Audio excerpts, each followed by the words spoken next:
سب سے پہلے میں آپ کو بتاتا چلوں کہ حضرت محمد صلی اللہ علیہ وسلم جب ہجرت کر کے مدینہ منورہ گئے،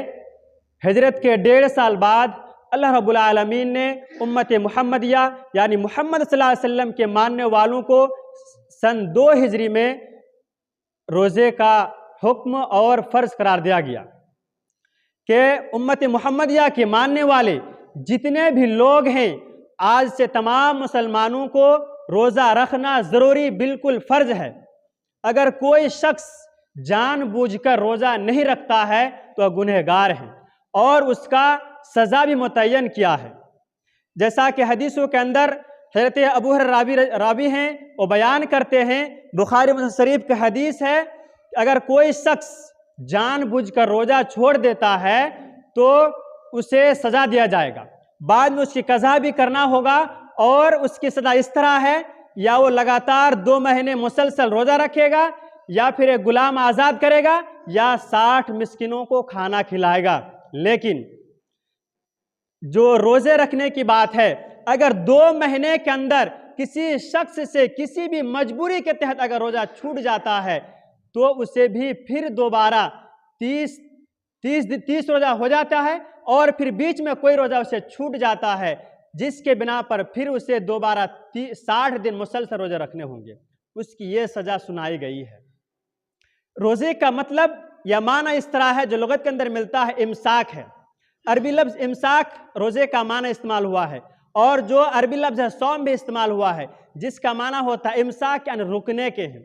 رکنے کیا ہے؟ اگر اس کا پتہ کیجئے گا تو شرع اور نبی کریم صلی اللہ علیہ وسلم کے بتائے انوسار یہ ہوتا ہے کہ اگر انسان فجر کے بعد یعنی سورج طلوع ہونے سے پہلے سے لے کر کے سورج کے غروب ہونے تک، یعنی صبح فجر کی نماز سے لے کر کے مغرب کی اذان ہو جانے تک کھانے پینے سے رک جانے کو ہی روزہ کہا گیا ہے۔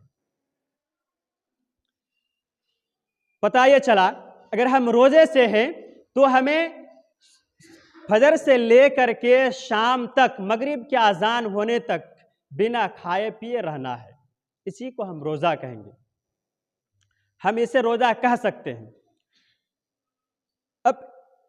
حدیثوں اور کتابوں کے مطالعے سے پتہ چلتا ہے کہ روزہ کے کچھ شرائط بھی ہیں۔ کتابوں کے مطالعے سے پتہ یہ چلا، جو ہماری جو کوشش رہی کتابوں کے مطالعے سے، ہمیں تقریباً 7 یا 8 جو عام ہیں جو ہونا چاہیے شرائط ملے۔ ان میں سے پہلا جو شرائط یہ ہے کہ مسلمان کا ہونا ضروری ہے، روزہ وہی لوگ رکھ سکتا ہے یا روزے کے حقدار وہی ہیں جو مسلمان ہیں۔ جو دوسرا جو ہمیں یہ ملا وہ بالغ ہونا چاہیے۔ تیسرا جو یہ ہے تندرست ہونا چاہیے، بیماری میں ہو یا معذور نہ ہو یا ایسی حالت میں نہ ہو جو روزے کے رکھنے کی بالکل صحبت میں نہ ہو، یا اس کی اتنی طاقت نہ ہو کہ روزہ نہ رکھ سکے، یعنی تندرست کا ہونا، توانائی کا ہونا، جسم کا مضبوط ہونا یا روزے رکھنے کے اہل ہونا۔ ایسا نہ ہو کہ آپ روزہ رکھیں، روزہ رکھنے کے کارن کسی بڑی بیماری کا شکار نہ ہو جائے، اگر ایسا ہوتا ہے تو اس کے لیے بھی روزہ رکھنا جائز نہیں ہے۔ اسے یہ کرنا چاہیے کہ جب روزے آنے سے پہلے جو بیماری ہو یا جو اسے کمزوری ہو اسے دور کر لینا چاہیے۔ جو چوتھی جو شرائط میں سے یہ ہے کہ وہ مقیم ہونا چاہیے، یعنی سفر میں نہیں ہونا چاہیے، گھر ہی میں رہنا چاہیے۔ ہاں، حدیثوں سے مطالعے سے چلتا ہے اگر اس کے لیے بہتر ہو، خیر الکم کا لفظ استعمال ہوا قرآن میں، اگر اس کے لیے بہتر ہے، وہ سفر میں ہے اور اس کے لیے مناسب ہے یا بہتر ہے کہ روزہ رکھ سکتا ہے، اسے کوئی دقت نہیں ہے، کوئی توانائی نہیں ہے، یا اسے کوئی بڑی مصیبت یا ادھر ادھر کی کوئی ڈر کی یا خوف کی یا اپنے جسمانی کی یا کام کرنے کے چلتے ہو یا کسی بھی مجبوری کے کارن وہ مجبوری اس کے ساتھ لاحق نہ ہو تو روزہ رکھ سکتا ہے، سفر میں بھی، یا بدیس میں رہے کام کرنے جائے تو بھی وہ روزہ رکھ سکتا ہے۔ اور جو 5 بھی جو صفت بتایا گیا ہے وہ عورت کا حیض و نفاس سے پاک ہونا چاہیے، یہ شرائط ہیں۔ 6 اور 7 جو صفت ہے وہ یہ ہے کہ اس کے دل میں نیت ہونا چاہیے، یہ نیت الفاظ دل میں ہونی چاہیے اس طرح کہ ہمیں اللہ تعالیٰ سے یہ اس کو کرنا چاہیے نیت میں کہ اللہ تعالیٰ ہمیں اگر اتنی قوت دے اور میں یہ کوشش کروں گا، اگر ایسی کوئی مجبوری نہ ہو، میں یہ نیت کرتا ہوں کہ اس سال رمضان کے پورے روزے میں رکھوں گا۔ یہ دل میں بھی نیت ہونی چاہیے۔ نیت یہاں پر دو طرح کا ہے، ایک روزہ رکھنے کے ہیں، ایک روزہ رکھنے کے لیے روزہ ہونا یہ نیت، اور ایک کرنے کی نیت۔ کرنے کی نیت مطلب آپ کو روزہ آنے سے پہلے قبل ابھی 7 یا 8 دن ہے، اس سے آپ کو پہل نیت کرنا چاہیے کہ اللہ ہمیں اتنی ہدایت دے یا اتنی توفیق دے کہ اس سال کے روزے میں پورے 30 روزے رکھوں یا رکھ سکوں۔ سامعین اکرام، جیسا قرآن کے اندر ہے، اللہ کے نبی صلی اللہ علیہ وسلم نے بھی صحابہ کرام کو فرمایا ہے، کہتے ہیں کہ من لم یثبت الصیام من اللیل فلا صام لہ، جو بھی شخص فجر کی اذان ہونے سے پہلے اگر وہ نیت نہیں کرتا ہے کہ میں روزہ رکھوں گا تو اس کی روزہ قطعاً نہیں ہوگی۔ اگر وہ روزہ رکھتا ہے تو اس کے عام دنوں میں جیسے بھوکے پیاسے کام کے لیے جاتا ہے، شاید کھانے کے لیے میسر نہیں ہوتا ہے، اسے ایسے ہی عام بھوکا رہنا ہی ہوگا۔ تو یہ روزے کے شرائط ہیں جنہیں ہم تمام مسلمان بھائیوں کو پہلے سے یہ نیت کرنا چاہیے کہ ہم روزہ رکھیں گے۔ روزہ رکھنے یا روزہ کرنے کی نیت ضروری ہے۔ آئیے میں آپ کو یہ بتاتا چلوں کہ روزے کی فرضیت کیسے ہوئی، یہ روزہ کہاں سے آیا۔ جیسا کہ اللہ کے نبی صلی اللہ علیہ وسلم کے حدیث میں ہے، وہ بیان کرتے ہیں کہ اسلام کے جو 5 رکن ہیں ان میں سے ایک روزہ ہے۔ اس طرح ہے کہ شہادت ان لا الہ الا اللہ وان محمد رسول اللہ واقام الصلاۃ وایتاء الزکاۃ وصوم رمضان وحج البیت من استطاع الیہ سبیلا، یہ کہ گواہی دینا کہ کہ اللہ کے سوا کوئی معبود برحق نہیں ہے، وہی عبادت کے لائق ہے، اس کے سوا کسی کی عبادت نہیں کر سکتے ہیں، اس کے سوا کسی کی آپ پرارتھنا نہیں کر سکتے ہیں، اور یہ گواہی دینا کہ محمد صلی اللہ علیہ وسلم اللہ کے رسول ہے اور اس کے بندے ہیں۔ نماز قائم کرنا، زکوٰۃ دینا اور رمضان کے روزے رکھنا، اگر آپ کے پاس طاقت ہو، استطاعت ہو تو حج کرنا،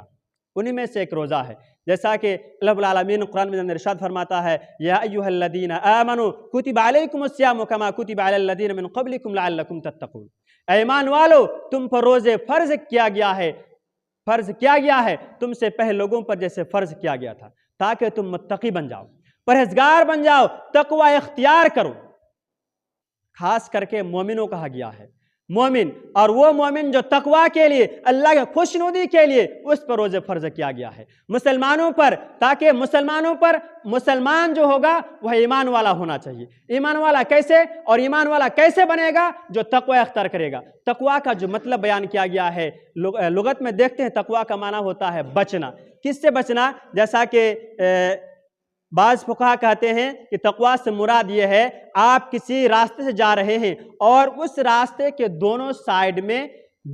میں ایسا جھاڑی دار درخت ہو جو کانٹے دار ہو، اگر آپ اس راستے سے جائیں گے تو ہو سکتا ہے آپ کو کانٹا چبھ جائے، تو اس کانٹے سے بچنے کے لیے آپ کیسے گزرتے ہیں؟ اپنے کپڑے کو، اپنے جسم کو پورا سمیٹ کر کے، ترچھا ہو کر کے ہو یا سیدھا ہو یا بیٹھ کر کے ہو یا پھان کر کے ہو، اس کانٹے سے بچنے کے لیے، آپ کے کانٹے آپ کے شریر میں نہ گھسے، آپ کو تکلیف نہ ہو، بچنے کے لیے نکلتے ہیں، کانٹے سے بچنے کے لیے نکلتے ہیں، اسے تقوی کہا گیا ہے۔ آئیے ایک تقوی کی مثال ہم لوگ سمجھتے ہیں۔ ہمارے استاد شیخ مفیض الدین محمدی صاحب، جب میں پڑھتا تھا کسیر گاؤں میں تو ہم لوگوں کو واقعہ سنایا تھا، میں آپ کے سامنے سناتا چلوں۔ شارٹ کٹ یہ ہے کہ بیان کیے تھے، میں تو اسے میری مطالعہ اسے نہیں ہے، میں کہیں نہیں پڑھا ہوں، لیکن مناسب معلوم ہوتا ہے صرف اس سے عبرت لے، پتہ نہیں واقعہ صحیح ہے یا غلط ہے، یا ہو سکتا ہے کہ پہلے زمانے میں اس کی تحقیق نہیں ہوئی ہوگی، ہو سکتا ہے غلط بھی ہو، لیکن ہمیں عبرت کو پکڑنا ہے، اور اس عبرت کو پکڑتے ہوئے ہم لوگ چلیں گے یا سمجھتے ہوئے چلیں گے۔ اس طرح ہے کہ ایک عابد شخص اللہ کی خوشنودی کے لیے، اللہ کو خوش کرنے کے لیے، وہ جنت پانے کے لیے وہ شخص اپنے گھر بار چھوڑ کر کے کسی جنگل میں چلا جاتا ہے، اور وہ دن رات اللہ کی عبادت میں مشغول ہو جاتا ہے، اور پاسی کی نہر سے، پاسی کی جنگل کے پاسی سے ایک نہر گزرتا ہے، وہ آدمی اس نہر میں نہاتا اور اس نہر سے پانی پیتا اور پھر اللہ کی عبادت کرتا۔ नहर में नहाना, उसी की पानी पीना, खाना पीना करता और फिर अल्लाह की बात मशगूल रहता। आदत के मुताबिक एक दिन वो उसी नहर में नहा रहा था। नहाते नहाते अचानक देख रहा है कि एक फल सामने से बहते हुए आता है। वो आबिद शख्स उसको उठाकर खा लेता है। खाने के बाद वो नहा धो करके चला जाता है, अल्लाह की बात करता है, अल्लाह से बख्शिश की दुआ करता है कि अल्लाह हमसे जो खता हुई है, हमने जो गुनाह किया है उसे माफ़ फरमा दे। इसी तरह दुआ करते रहता है, दुआ करते ही रहता है कि अचानक उसके दिमाग में एकाएक सोच आता है कि हमने नहाते समय किसी का फल खा लिया है, पता नहीं किसका फल है, बहते हुए आ रहा था, मैं उसके मालिक को बगैर पूछे या बगैर पता किए मैंने फल खा लिया है। वो बेचारा सोच में पड़ जाता है अब क्या करें। तो इस चीज़ को पता लगाने के लिए कि ये फल किसका है, मैंने किसका फल खा लिया, हमसे गुनाह हो गई है, इस गुनाह की तलाश में वो निकल जाता है। वो नहर पकड़ करके चलना शुरू कर देता है। वो ये सोच करके शायद इस नहर से कोई दरख्त या बगीचा होगा जो आता होगा, उसी बगीचे से फल टूट करके आया होगा। वो चलता है, चलते चलते आगे जाकर देखता है कि एक बगीचा जो है उस नदी के पानी से लटकता हुआ फल लगा हुआ है। शायद उस नदी से, उस बगीचे से फल टूट करके वो बहता हुआ मेरे पास आया होगा। ये सोच करके वह आबिद शख्स उस बगीचे के मालिक के पास पहुंच जाता है और ये सारा बताता है कि मैंने आपका फल इस प्रकार खा लिया है, आप हमें इसकी सजा के लिए आप जो कहेंगे मैं उस चीज़ को या उस काम को करने के लिए तैयार हूँ। कोई काम हो या कोई सजा हो जो आप मुझे देना चाहे उसके लिए मैं तैयार हूँ। वो बगीचे का मालिक कहता है ऐसी बात है, तुम प्रायश्चित करना चाहते हो और बस तुम बहुत ही इज्तिहाद करते हो, तो चलो तुम्हारे लिए एक सज़ा है कि तुम्हें मेरी बेटी से शादी करनी होगी। और मेरी बेटी खुसूसियत यह है कि मेरी बेटी लंगड़ी है, कान से बहरी है और आँख से अंधी है, तुम्हें ऐसे लड़के से शादी करना होगा। वो सोच में पड़ जाता है कि अल्लाह ताला मेरा कैसे इम्तिहान ले रहा है, मेरी शादी ऐसे लड़की से कराना चाहता है जो गूंगी भी है, बहरी भी है और कानी भी है, लिहाजा अंधी भी है। ये सोच करके कि मेरे गुनाह का प्रायश्चित का जब यही उपाय है तो मैं तुम्हारी लड़की से शादी करने के लिए तैयार हूँ। लिहाजा इमाम साहब को बुला करके, खतीब साहब को बुला करके शादी करा दिया जाता है। शादी करने के बाद जब वो शख्स घर के अंदर भेजा जाता है और उसकी बीवी को उसके घर के अंदर दाखिल किया जाता है, उस औरत लड़की को भेजा जाता है, तो वो देखता है कि लड़की बहुत सुंदर है, कानी भी नहीं है और पैर से लंगड़ी भी नहीं है। वो शख्स, आबिद शख्स, उस लड़की को या अपने बीवी को मानने से इनकार कर देता है कि मैंने इस लड़के से शादी किया ही नहीं। वो शख्स चला जाता है बगीचे के मालिक के पास और कहता है कि मैंने ऐसी सुंदर लड़की और ये आपने बताया कि लंगड़ी लड़की है, मैंने इस लड़के से शादी नहीं किया है। वो शख्स कहता है, जंगल के बगीचे का मालिक कहता है कि लंगड़ी से मतलब यह है कि मेरी बेटी जो है किसी भी दूसरे की जमीन में कदम नहीं रखा। अंधी का मतलब यह है कि मेरी बेटी ने किसी भी गैर मर्द को नहीं देखा है। और बहरी का मतलब यह है किसी भी दूसरे गैर मर्दों को मेरी बेटी से ना बात किया है और ना ही उसकी बात सुनी है। सामीन इकराम, पता क्या चला?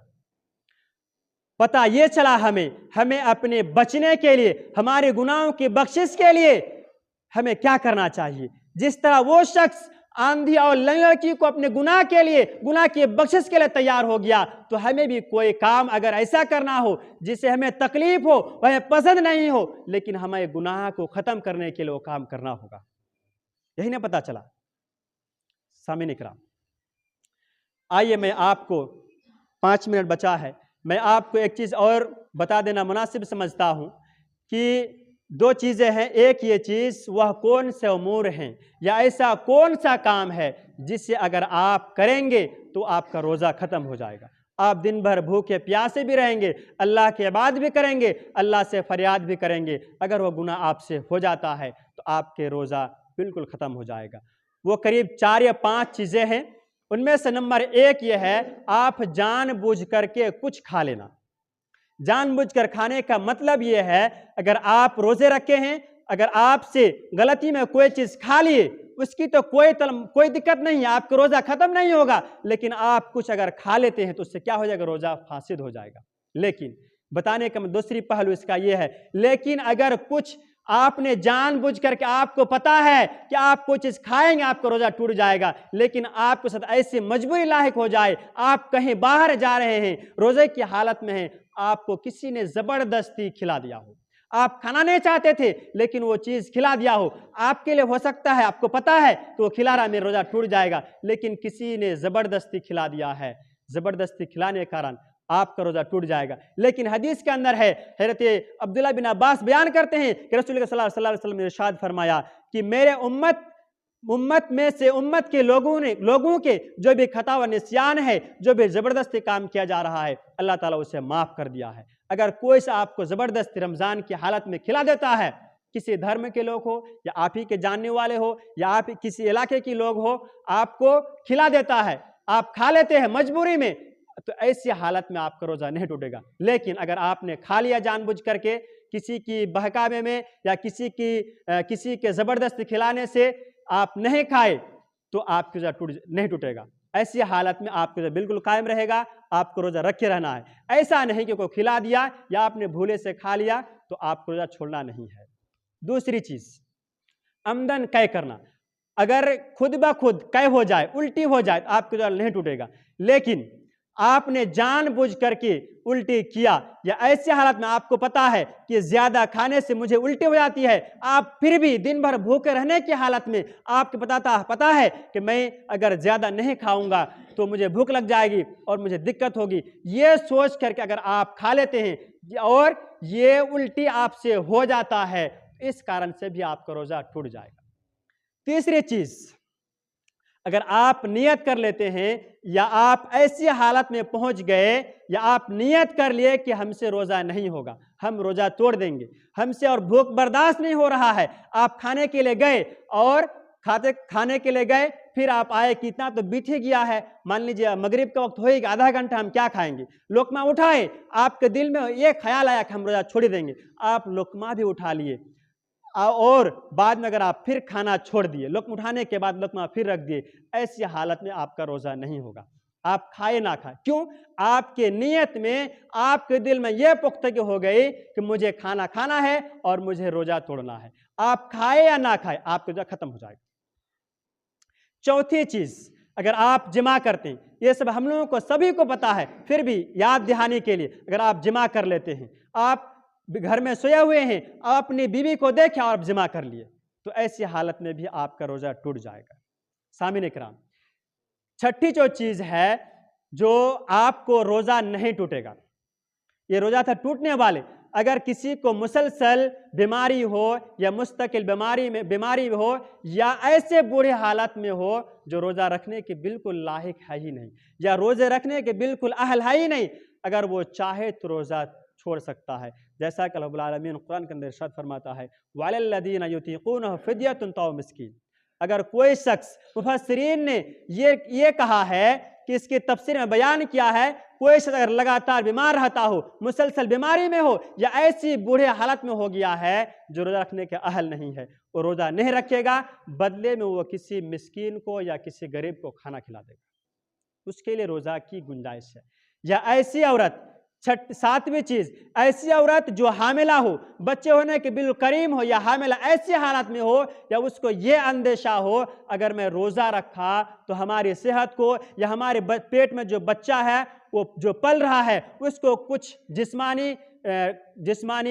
खतरे का डर हो, तो ऐसी हालत में औरत को भी चाहे को रोज़ा नहीं रखेगी। या ऐसी औरत जो अपने बच्चे को दूध पिलाती हो, इस हालत में अगर मैं रोज़ा रखूं मेरे जिस्म में सूख जाएगा, हो सकता है मेरे बच्चे को दूध पीने नहीं मिलेगा, तो ऐसी औरत को भी चाहिए कि रोज़ा ना रखे। सामीन इकराम, मैं